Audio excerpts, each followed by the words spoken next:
This is Philadelphia Eagles Now by Chat Sports. I'm Chase Senior. No matter where you are or how you're tuned in, thank you so much for making Eagles Now a part of your day, especially our draft coverage in the lead up to April's draft. And we're getting closer and closer to it. So coming up on today's show, a look at some of the top NFL draft prospects the Eagles can target with their first pick.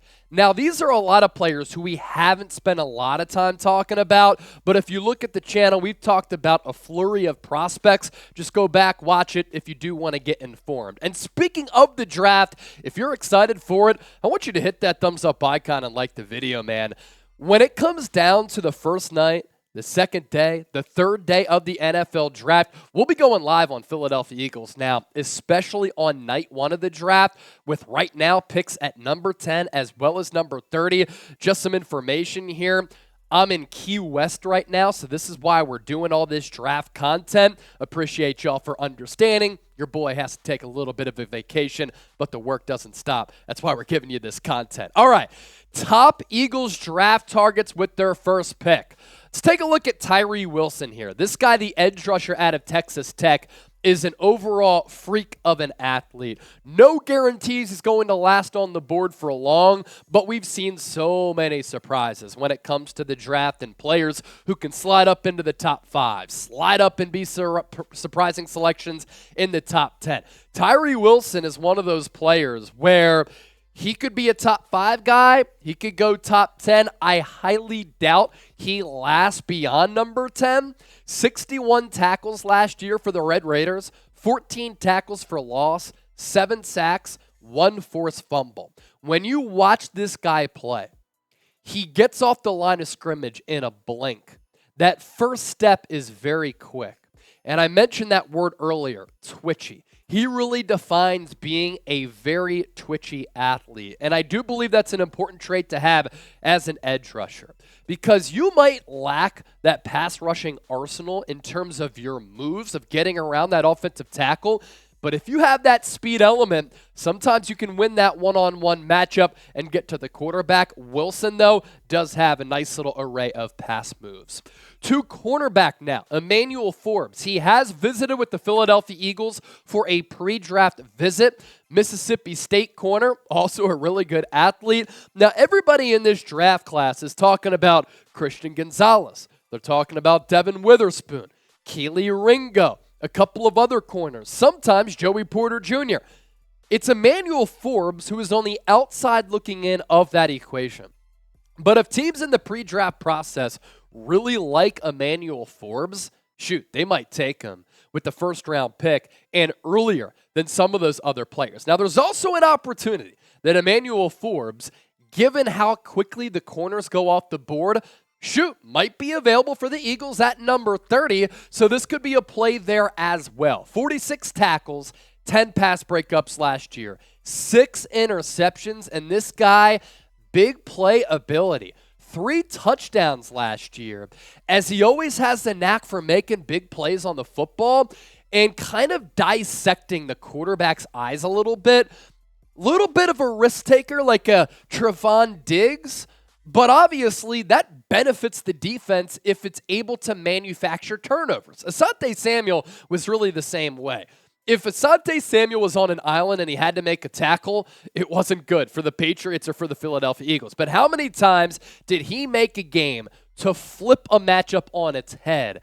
And that play that he made ended up resulting in a big Eagles victory. When targeted last year, completion percentage of 53.4, 284 yards, only 3 touchdowns, and those pass breakups to interceptions. By the way, the PBUs to interceptions can be different depending on Pro Football Focus numbers or College Football Reference. That's why there's a little bit of a discrepancy there, but somewhere in that neighborhood, just wanted to let you know.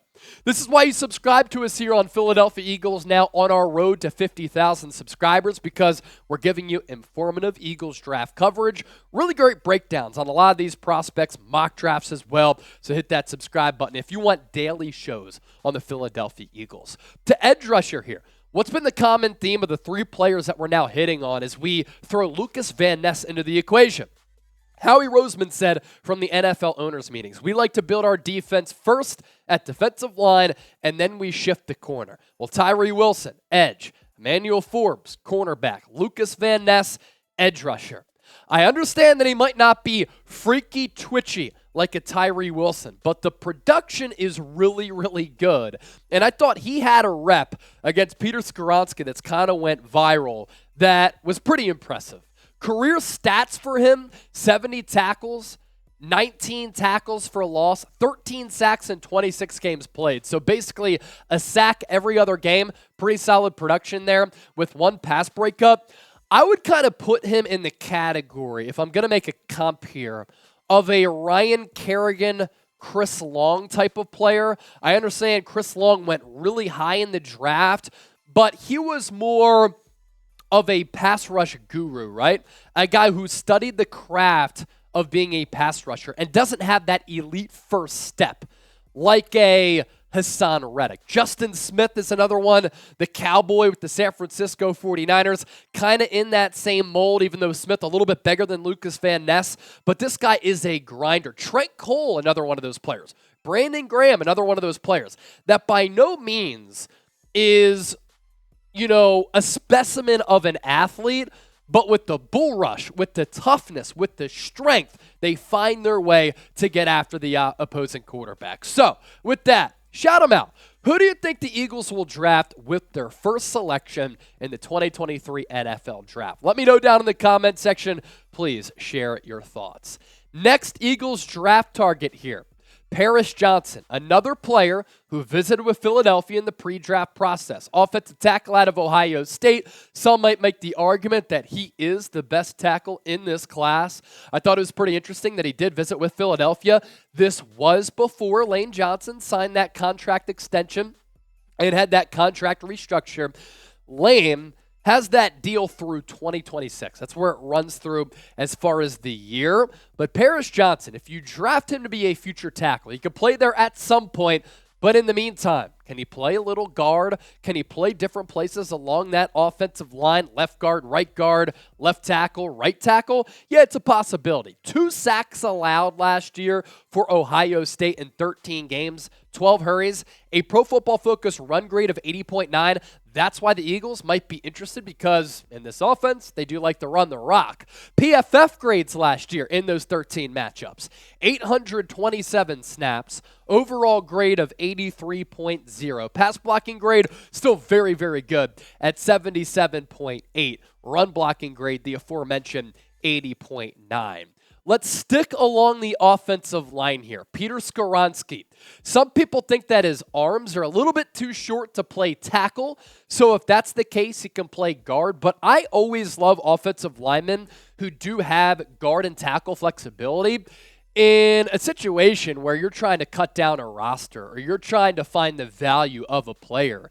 If a guy could play a couple of different positions, you think about it, that's one individual maybe taking up a couple of roster spots, right? So it really does save you when you cut down to the 53, and Skoronski is just a really, really good player who I think can play at tackle. Probably better suited to play guard, but I'd have confidence putting him out there as well, especially when you have the best offensive line coach in the National Football League in Jeff Stoutland. 1 sack allowed last year for Northwestern, and I think this is really impressive because in the Big Ten, you're going up against a lot of really good defenses, really good defensive lines, really good edge rushers. So you're stacking yourself up against some really good competition week in, week out. And to only give up 1 sack, 2 hits, 3 hurries, Pro Football Focus run grade of 81.7 goes to show you why a lot of people think that maybe it's Skoronski who is the best offensive lineman in this draft class. Let's talk about Howie Roseman here. What was the theme really with what we talked about on today's show? Offensive line, defensive line. Now, we could talk about the sexy selections, a Jackson Smith and Jigba. We could talk about a Bijan Robinson. I'm not saying that's not in play, but we're talking about these players because it falls in line with Howie Roseman's team building strategy and what the Eagles look for. But with what Jeffrey Lurie said from the NFL owners meetings, that offenses and offense is really the building block of what we like to do in today's NFL, because you look at Super Bowl 52, Super Bowl 57, they were both shootouts. It does make you think a little bit. Could Philadelphia go elsewhere outside of defensive line and offensive line? My thing is, you can find really good wideouts and running backs later on in the draft. you can't find as good of defensive linemen and offensive linemen. We have talked plenty about Jalen Carter here on the show, as well as Bijan Robinson. So for those two players, I think that they're both in play here for Philadelphia. Not going to rule them out. We just wanted to switch things up and talk about some other prospects on today's show. So let's round out with this one. Who is a sleeper prospect who could go here for the Eagles' first pick? You tell me. Appreciate y'all for watching. I'm probably on the beach looking at some clear ocean water in Key West right now. Don't be jealous. I'm kind of jealous of y'all for, being wherever you are, watching the show, getting ready for the draft, because I love the grind and I love talking draft, but I was able to do it for the show, I guess.